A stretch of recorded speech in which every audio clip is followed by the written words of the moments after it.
Le 15 février 2021, Patrick Poivre d'Arvor est accusé de viol par Florence Porcel. Patrick Poivre d'Arvor est accusé par une écrivaine. Florence Porcel qui accuse l'ancien présentateur du 20h de TF1 de viol. Depuis les langues se délient, au total 11 femmes ont porté plainte contre l'ex-présentateur du 20h. Pour viol, agression ou harcèlement sur une longue période allant de 1985 à 2015. Certaines restent anonymes, 8 femmes ont pourtant décidé récemment de faire la couverture de Libération. Au-delà de révéler les actes dont elles ont été victimes, elles dénoncent le non-lieu qui avait été prononcé en faveur de PPDA en juin dernier.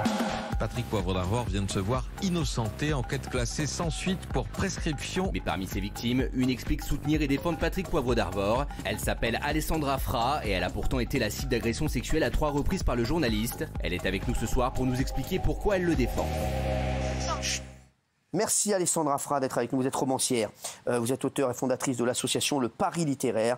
Vous avez raconté que vous avez été victime du comportement de Patrick Poivre d'Arvor et pourtant vous le soutenez. La première fois que vous rencontrez PPDA, on est en 2005, vous avez 22 ans.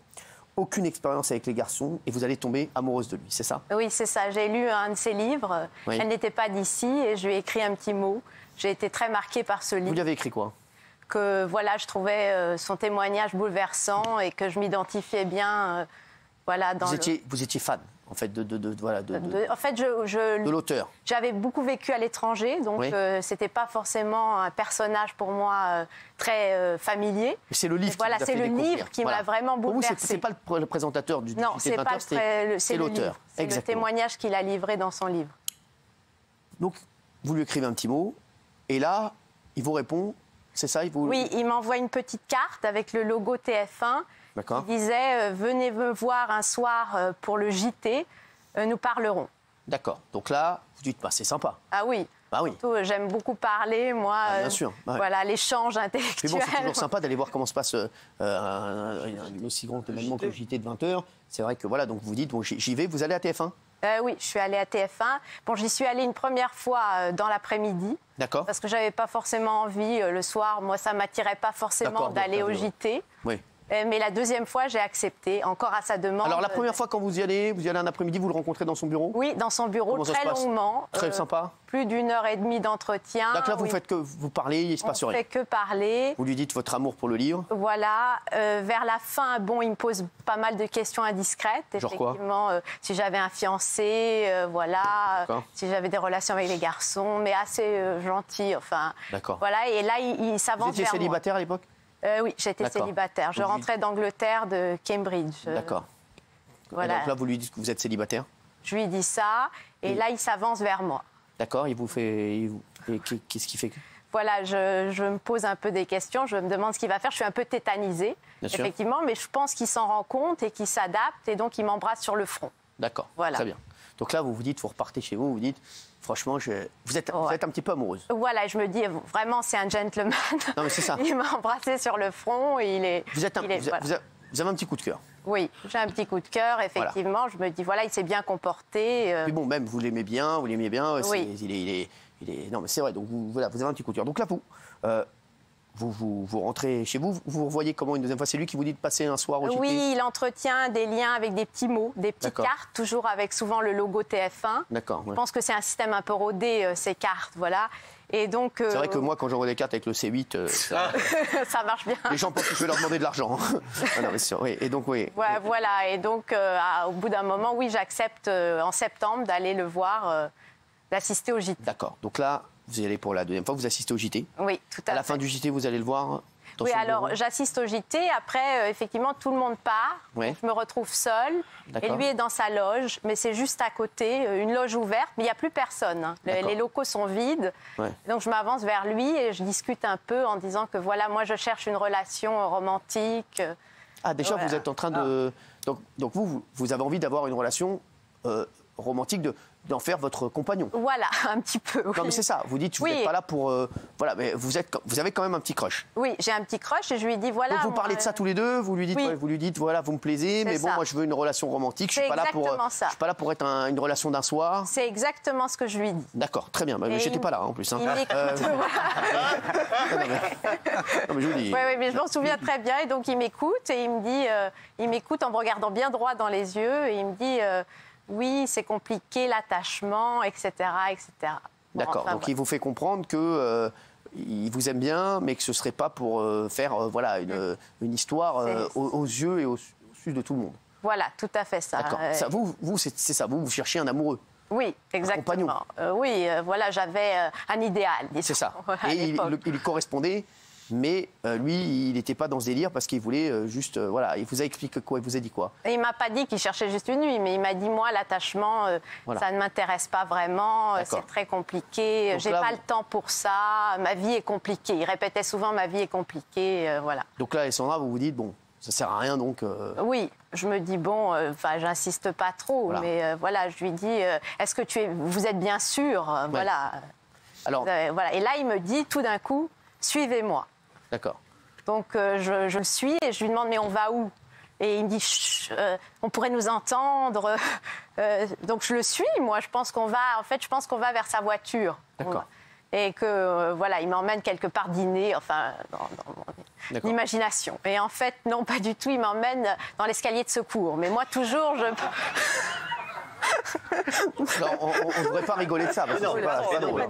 Non, mais je vous dis, alors Alessandra, on rigole, mais c'est vrai que... C'est absolument pas. Voilà. Oui, avec le recul. Mais parce que non, c'est comme vous le racontez, c'est vrai qu'on peut comprendre le public parce que vous nous dites, voilà, vous étiez dans une relation romantique, vous vous dites, voilà... C'est pas un vaudeville, quoi. L'homme de... Exactement, c'est pas un vaudeville. C'est son innocence qui nous fait sourire. Voilà. Non, mais exactement. Et comme Alessandra rigole, je peux comprendre voilà, que le public... mais c'est vrai que c'est grave. Donc là, vous allez dans l'escalier de service. Oui, et là, moi, je pense toujours qu'on va à la voiture. Donc, bien sûr. Oui, ce que vous dites, on passe par là. Voilà, exactement. Oui. Donc je le suis, et tout d'un coup il s'arrête, il s'immobilise sur le palier, et là il commence à m'entreprendre.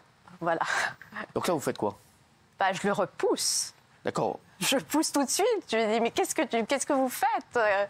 Ça va pas. Non, je le pousse. D'accord. Et là tout de suite il me dit, ah, ça vous fait pas plaisir que je vous touche? Ouais. Et il s'arrête. D'accord. Voilà, c'est immédiat. D'accord. Il n'insiste pas.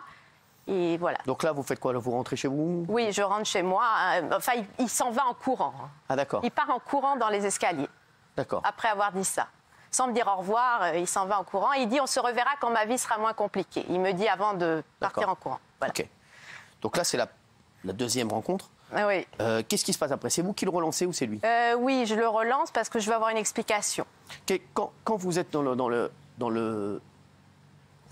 l'escalier de service, juste, il fait quoi? Juste, il essaie de vous embrasser? Oui, il m'embrasse, et il m'enlace, il met sa main dans mon pantalon quand même. D'accord. Mais ça va pas vraiment beaucoup plus loin. D'accord. Enfin, donc voilà. là... Je le repousse assez rapidement et il n'est pas violent. D'accord. Et très vite, il part, voilà, et il dit, on se reverra. Voilà. Ma vie sera moins compliquée. Voilà, derrière, tout à fait. Derrière, donc, Alessandra, c'est vous qui le relancez? Oui, c'est moi, parce que je voulais avoir une explication. Et je suis une personne qui aime aller au bout des choses, j'aime comprendre. Comme vous nous disiez depuis le début, vous ne vouliez pas une relation d'un soir, mais vous aviez eu un vrai crush pour le PDA. Exactement. Voilà, si vous avez dit on fait une histoire ensemble et on se met ensemble, vous auriez dit oui. Oui. Voilà. Oui, éventuellement, oui. Petit à petit. Voilà, exactement, oui. Je n'étais pas très pressée, mais voilà, avec le temps, oui. Donc là, vous le relancez, vous lui dites quoi? Je lui dis, j'aimerais bien qu'on discute de tout ce qui s'est passé ce soir-là. Là, dans ce mercredi-là, dans l'escalier, justement, pourquoi vous vous comportez ainsi, on se vous voyait à l'époque. Et puis, finalement, il m'invite de nouveau au JT. D'accord. C'est sa pratique habituelle. Donc là, vous recevez une carte de TF1? Ouais. non, il me téléphone, il me fixe une date, et j'y vais en décembre. Donc vous y allez. Là, vous assistez au JT encore? Oui, j'assiste de nouveau au JT. Là, vous allez dans pas la loge? volontiers, mais ça fait partie du process.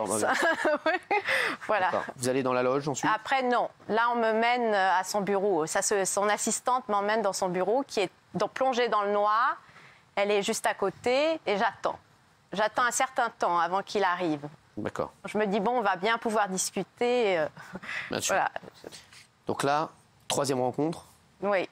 Est-ce que vous êtes stressé quand il arrive et que vous vous retrouvez seul ou il y a toujours son assistante? Non, son assistante est à côté et je trouve très stressée, oui. D'accord, vous trouvez? Oui, il est vraiment à cran. D'accord. Qui, lui ou son assistante? Lui et son assistante, elle me jette des regards un peu bizarres, oui. D'accord, donc ils sont stressés. Donc là, il arrive. Et qu'est-ce qui se passe? Tout de suite, je lui dis, voilà, j'aimerais que vous vous expliquiez sur votre comportement dans l'escalier. Je voudrais comprendre pourquoi vous agissez ainsi. quelle est votre psychologie? Enfin, moi, je m'intéresse beaucoup à la psychologie, donc je lui pose des questions pour essayer de comprendre pourquoi il veut pas d'attachement, pourquoi il entreprend si vite une femme. Et pourquoi toutes ces questions. Et pourquoi il est parti dans l'escalier et qu'est-ce qu'il cherchait, enfin, pourquoi il se comporte comme ça? Alors, je trouve que c'est pas bien. Qu'est-ce qu'il vous répond déjà sur l'attachement? Déjà en premier, il vous dit quoi? Il commence à s'agiter, il nie tout en bloc, il dit qu'il n'y a rien eu dans l'escalier de secours, il fait comme si rien n'avait eu lieu, que j'avais tout imaginé, que c'était un fantasme de ma part et que rien ne s'était passé dans cet escalier. Et voilà. Il me dit, il n'y a pas de discussion à avoir, j'ai été claire dès le début, je ne veux pas d'attachement. Et j'ai été très gentille en vous recevant plusieurs fois, en écoutant, voilà. Et je ne vois pas pourquoi maintenant vous me posez ces questions et je n'ai pas à vous répondre. On ne se connaît pas. On ne se connaît pas. Il répète plusieurs fois, on ne se connaît pas. Donc, il n'y a pas d'explication à avoir. Et là, il congédie son assistante. Il lui dit, dès que ça monte un peu, que le ton monte un peu, il lui dit, va-t'en. D'accord, parce qu'il est tard là en plus. Oui, il est tard et il n'y a plus personne. 22h. Oui, quelque chose comme ça. J'étais à 20h30, vous me dites que ça a attendu longtemps, il doit être 21h30. Voilà. Et ce qui est assez frappant, c'est que les couloirs de TF1 sont déserts. Le soir, il n'y a plus personne. Ouais. Enfin, il n'y a pas de caméra, j'imagine, à l'époque, je ne sais pas, mais en tout cas, c'est désert. Alors là, vous vous retrouvez donc seul avec lui. Son assistante est partie. Il vous dit que tout ça est le fruit de votre imagination. Exactement. Cette deuxième rencontre. C'est ça. Et là, qu'est-ce qui se passe? J'insiste, je veux savoir, je veux comprendre.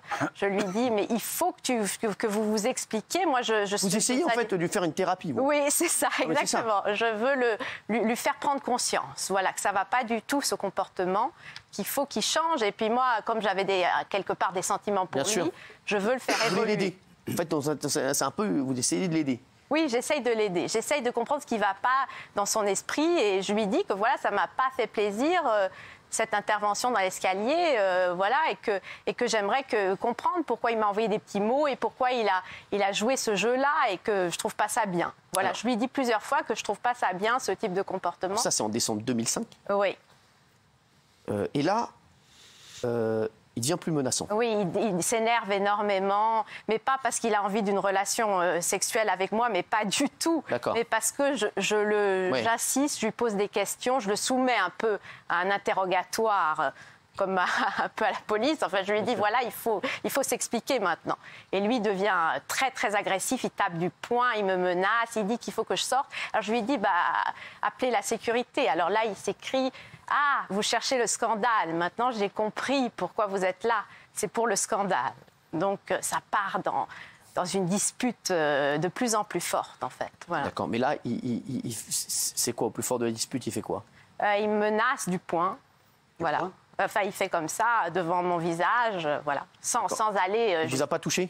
Non, il ne me touche pas, non. Sauf à la fin, où il met ses mains sur ma gorge, oui. Ça c'est vrai, mais bon, je ne pense pas qu'il voulait m'étrangler. Il voulait que je sorte, il voulait que je parte, il voulait que ça cesse, ces questions. Et vous ne vouliez pas partir, en fait? Vous vouliez savoir... je ne voulais pas partir parce que c'est ma nature. J'aime bien aller au bout des choses. J'aime la vérité. C'est pour ça que je suis là aussi ce soir. J'aime bien des explications, j'aime comprendre, j'aime la psychologie, j'aime aller au bout des choses. Voilà. Alors, donc là, c'est donc la troisième rencontre avec PPDA. Vous partez finalement? Oui, je pars finalement. Alors, comment ça se finit? Vous dites je pars. Je dis, vous avez peur je répète plusieurs fois, vous êtes. Vous avez peur ou pas du tout? Vous dites jamais. Pas vraiment, parce que. Enfin, je sais pas, je suis pas d'une nature à avoir peur. Et puis c'est pas qu'il voulait avoir des rapports sexuels avec moi. Il supportait pas mon insistance. D'accord. Voilà. Supportait pas. Je lui dis vous êtes fou à 5 reprises.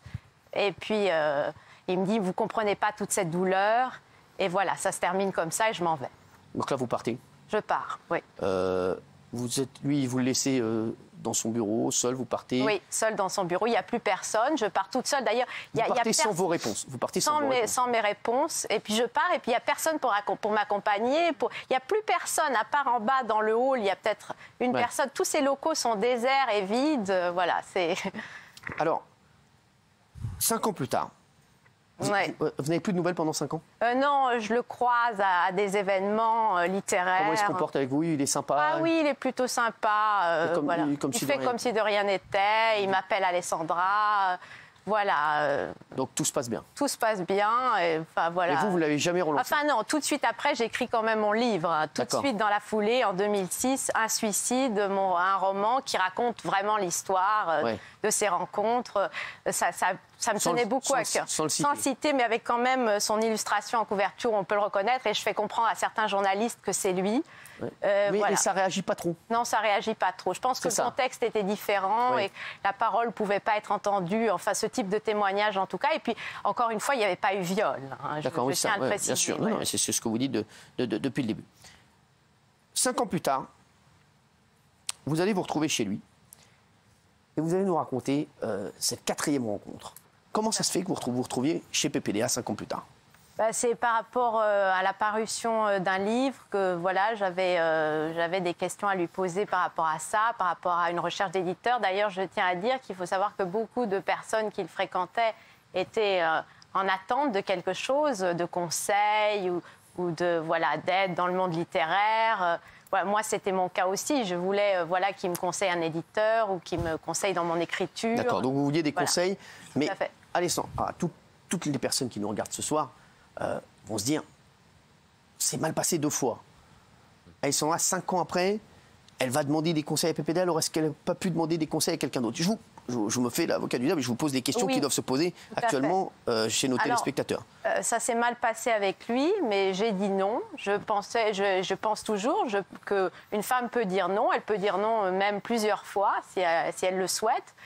J'avais pas envie forcément de couper les ponts avec lui. J'estimais aussi qu'on avait eu une sorte d'échange, enfin je précise pour nos téléspectateurs qui nous rejoignent, vous avez vraiment un vrai crush pour lui. Hein. Voilà, exactement. Vous l'aimez bien. Oui. Il a des côtés quand même très agréables. Qui vous plaisent énormément. Voilà. Vous plaisent bien et j'avais envie de... Vous êtes attiré par lui quand même. Plus aujourd'hui. Non, mais avant, à l'époque, oui, on parle de l'époque, bien sûr. Vous ne vouliez pas la même histoire que lui, en tout cas. Non, exactement. Elle voulait une histoire d'amour. Elle aurait pu faire une histoire avec Patrick Poivre d'Arvor. Et lui, il voulait une aventure d'un soir. Et après, j'ai voulu garder une amitié. Une amitié, parce que vous l'aimiez bien. Je l'aimais bien. Et puis, j'avais vu ses côtés sombres. Mais ça ne veut pas dire, c'est pas parce qu'une personne a des côtés sombres qu'on coupe les ponts avec lui. Et j'avais dit non, il avait respecté mon non. Après tout, ça s'était très mal passé la dernière fois, mais j'avais beaucoup insisté pour avoir des explications. Donc j'étais pas non plus dans le calme, moi non plus. J'insistais énormément et il était un peu dans une position difficile où il était sommé de répondre. D'accord. Alors là, on va parler de cette affaire quand vous êtes chez lui 5 ans plus tard et de ce qui se passe. Est-ce que vous pensez que vous étiez sous une forme d'emprise, c'est-à-dire de fascination pour lui? Certes, il avait une position à l'époque, enfin après plus, mais disons qu'il y avait un lien qui s'était créé du fait des événements précédents. Qu'est-ce qui se passe en 2005. Qu'est-ce qui se passe chez lui? Donc vous allez chez lui à son domicile? Je vais chez lui, et d'ailleurs je me suis retrouvée plusieurs fois chez lui, seule à seule. D'accord. Et et là une fois de plus, j'étais obligée de dire non. Qu'est-ce qui s'est passé? Là, vous êtes seul chez lui? Voilà, seul chez lui. Il a de nouveau insisté. Il s'est montré. Qu'est-ce qui se passe? Vous êtes au départ, vous prenez un verre? Enfin, même pas. C'est pas trop son genre d'offrir un verre. Ah oui, d'accord. Il pose des questions. Qu'est-ce que tu fais? Quels sont tes projets? Et puis après, des questions un peu plus intimes, un peu plus déplacées. Comportement déplacé. Enfin, c'est quoi les questions? Oui. Est-ce que tu as un fiancé? Vous aviez un fiancé, vous, à l'époque? Non, à l'époque. Non, toujours pas. Mais il pose des questions insistantes sur ma vie personnelle et je réponds plus ou moins. Parfois, Ça vous gêne? Ça me gêne un peu. Je trouve que c'est déplacé. Oui. D'accord. Donc là, vous êtes chez lui, qu'est-ce qu'il fait? Il insiste. Il insiste quoi? Il essaie de vous embrasser? Non, il voudrait des rapports. Donc il vous le dit? Oui, il me le dit. Oui. Vous dit quoi? Qu'il voudrait des rapports sexuels et je dis non. À chaque fois, c'est la même histoire avec lui. Il vous dit j'aimerais avoir, Alessandra, des rapports sexuels avec vous ce soir. Est-ce que tu n'as pas envie de rapports avec moi? Qu'est-ce qui te ferait plaisir? Est-ce qu'on peut avoir des rapports? Enfin, il est direct, hein, il essaye, il tente sa chance. Voilà. Et il a fait quelque chose pour vous montrer qu'il voulait faire quelque chose? Il a eu un comportement? Oui, il abaisse un peu son pantalon et mais c'est bref, je dis non. Et il écoute mon nom et il arrête. Il arrête et il a jamais, à aucun moment, été violent, brutal, sauf en décembre. Mais ça, c'est un contexte bien sûr, oui, c'est ce que vous nous avez raconté tout à l'heure. Et donc, oui, je dis non. Mais moi, ça ne me dérange pas de dire non. Je pense que ça fait partie de la vie d'une femme, de dire non, de savoir dire non, fermement ou gentiment, selon les cas. Mais je pense que je suis habituée à dire non. Je le fais constamment et pas qu'avec Patrick Poivre d'Arvor. Je l'ai fait dans d'autres contextes. Donc... D'accord. C'est pas un problème pour moi. Aujourd'hui, vous le soutenez? Oui. Pourquoi? Justement, parce que mon expérience a prouvé que quand j'ai refusé, il s'est arrêté. Il n'a pas fait preuve de violence, il ne s'est pas montré brutal. Et vous dites quoi à tous les témoignages de jeunes femmes qu'on a eu la semaine dernière dans Libération, qu'on a pu lire? Voilà, je pense qu'il y avait un certain contexte à l'époque aussi. Voilà, certainement. Vous êtes choquée par ces témoignages? Parce qu'ils sont très forts, ils sont très je les ai lus. Après, certains évoquent plutôt des comportements inappropriés. C'est le cas de Muriel Réus, elle a parlé de comportements inappropriés. Vous comprenez qu'elle peut être choquée, Muriel? Oui, je comprends qu'on puisse être choqué. Je suis pour cette parole, je suis pour ces témoignages. D'ailleurs, j'ai été là. Dès le mois de février, j'ai été prête à témoigner à visage découvert. J'ai contacté Le Figaro, j'ai contacté Le Parisien pour livrer mon témoignage. Je me suis rendue au siège du Parisien à leur demande, reçue par Benoît d'Aragon. Et mon témoignage n'est jamais paru. Voilà, parce qu'il gênait, parce que j'avais une parole plus nuancée, plus modérée, plus médiane, en disant oui, ces comportements sont déplacés, mais il n'est pas coupable de viol. Et voilà, il ne faut pas mettre sur un même plan des gestes déplacés inappropriés qui doivent être dénoncés, ça c'est certain, et un viol, parce que si on commence à amalgamer les deux, on ne va pas s'y retrouver. Vous êtes toujours amie avec lui, j'ai envie de dire? Je suis toujours en contact avec lui. D'ailleurs, il m'a dit qu'il était triste que j'ai hurlé avec la meute. D'accord. Mais après, je lui ai expliqué que voilà, oui, pour moi, c'était très important de livrer ce témoignage. Et je suis toujours pour la sincérité, la vérité. Je veux livrer un témoignage. Je pense que ça fait avancer les choses. Et ces comportements déplacés doivent cesser. Mais voilà...